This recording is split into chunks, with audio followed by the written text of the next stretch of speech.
നമുക്ക് ഒന്നാമത്തെ പാഠഭാഗത്തിലെ രണ്ടാമത്തെ ശ്ലോകം ഒന്ന് നോക്കാം. സർവമസ്തിഷ്ക സംസ്കാരകം സംസ്കൃതം, സർവവാണീ പരിഷ്കാരകം സംസ്കൃതം, സത്പഥ പ്രേരണാദായകം സംസ്കൃതം, സദ്ഗുണഗ്രാമ സന്ധായകം സംസ്കൃതം. എങ്ങനെയാ വരിക? സർവ മസ്തിഷ്ക, സർവം എന്ന് പറഞ്ഞാൽ എല്ലാം, സർവ മസ്തിഷ്ക, മസ്തിഷ്ക എന്ന് പറഞ്ഞാൽ ബ്രെയിൻ, ബുദ്ധി. സംസ്കാരകം, സംസ്കാരകം എന്ന് പറഞ്ഞാൽ സംസ്കരിച്ച, ദാറ്റ് വിച്ച് റിഫൈൻസ് എന്നാ പറയുക.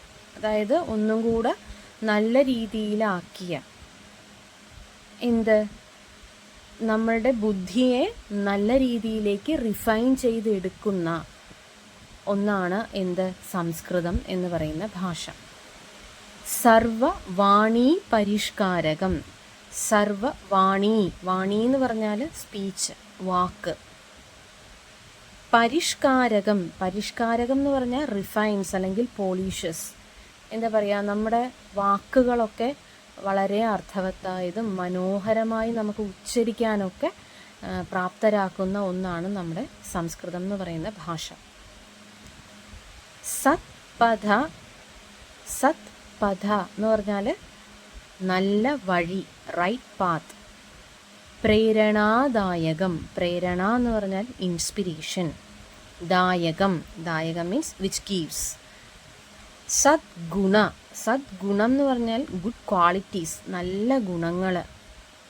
ഗ്രാമ, ഗ്രൂപ്പ് അല്ലെങ്കിൽ കളക്ഷൻ. സന്ധായകം, സന്ധായകം എന്ന് പറഞ്ഞാൽ ദറ്റ് ബ്രിങ്സ് ടുഗെദർ, ഒരു യൂണിറ്റി. അങ്ങനെയാണ് ആ പദാർത്ഥങ്ങൾ ഇവിടെ വരുന്നത്. ഇനി നമുക്ക് അതിൻ്റെ അന്വയം എങ്ങനെ വരും എന്നൊന്ന് നോക്കാം.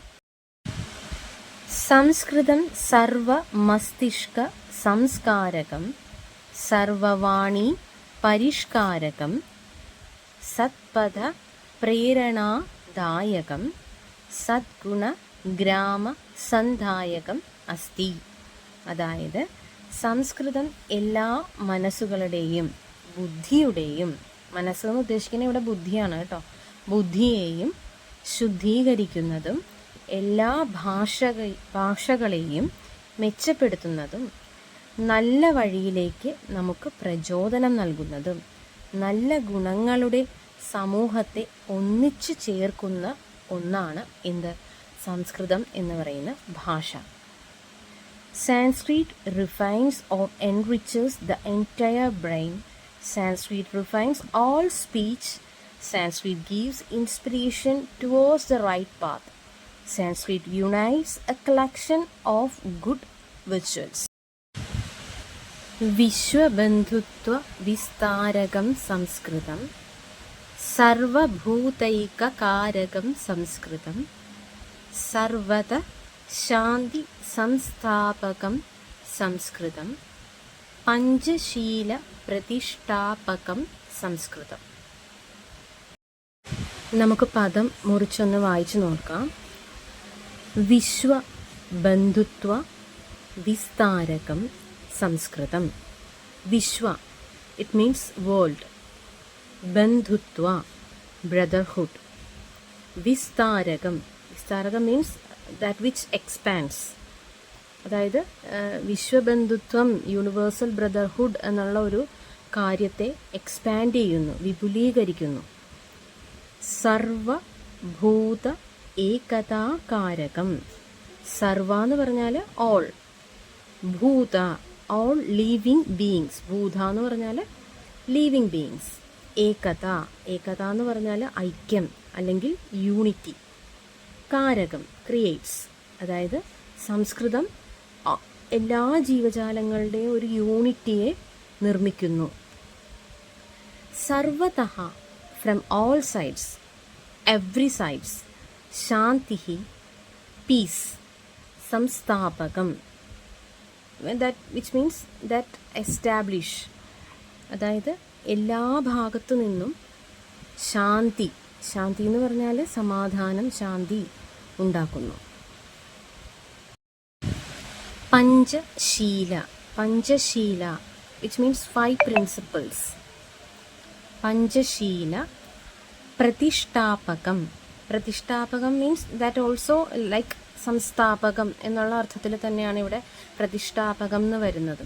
That which establishes. Okay, so എന്തൊക്കെയാണ് സംസ്കൃതത്തിൻ്റെ ഗുണങ്ങൾ അല്ലെങ്കിൽ സംസ്കൃതത്തിൻ്റെ മേന്മയാണ് ഇവിടെ പറയുന്നത്. അന്വയം. സംസ്കൃതം വിശ്വബന്ധുത്വ വിസ്താരകം, സർവഭൂതൈകതാകാരകം, സർവതഃ ശാന്തി സംസ്ഥാപകം, പഞ്ചശീല പ്രതിഷ്ഠാപകം ച അസ്തി. നോക്കൂ, ഇവിടെ നമുക്ക് പഞ്ചശീലങ്ങൾ എന്തൊക്കെയാണ് എന്ന് പറഞ്ഞിട്ടുണ്ട്. അസ്തേയം എന്ന് പറഞ്ഞാൽ നോ സ്റ്റീലിംഗ്, മോഷണം, മോഷ്ടിക്കരുത്. രണ്ടാമത്തത് അഹിംസ മീൻസ് നോൺ വയലൻസ്. മൂന്നാമത്തേത് ബ്രഹ്മചര്യം means control all our desires. Then സത്യം മീൻസ് ട്രൂത്ത്ഫുൾനെസ്. ദെൻ ലാസ്റ്റ് വണ്ണാണ് മാദക ദ്രവ്യാണാം പരിഹാര. മാദകദ്രവ്യം എന്ന് ഉദ്ദേശിക്കുന്നത് നമ്മുടെ ഇൻടോക്സിക്കേറ്റ്സ് എല്ലാം, മദ്യം പോലുള്ള എല്ലാ ലഹരി വസ്തുക്കളിൽ നിന്നുമുള്ള ഒരു വിടുതൽ, അല്ലെങ്കിൽ അതെല്ലാം നമ്മൾ റിജക്റ്റ് ചെയ്യുക എന്നുള്ളതാണ്. അപ്പോൾ ഈ 5 എണ്ണമാണ് നമ്മളുടെ പഞ്ചശീലങ്ങൾ എന്ന് പറയുന്നത്. Sanskrit expands universal brotherhood. It creates unity among all beings, establishes peace everywhere, and also it establishes the 5 principles.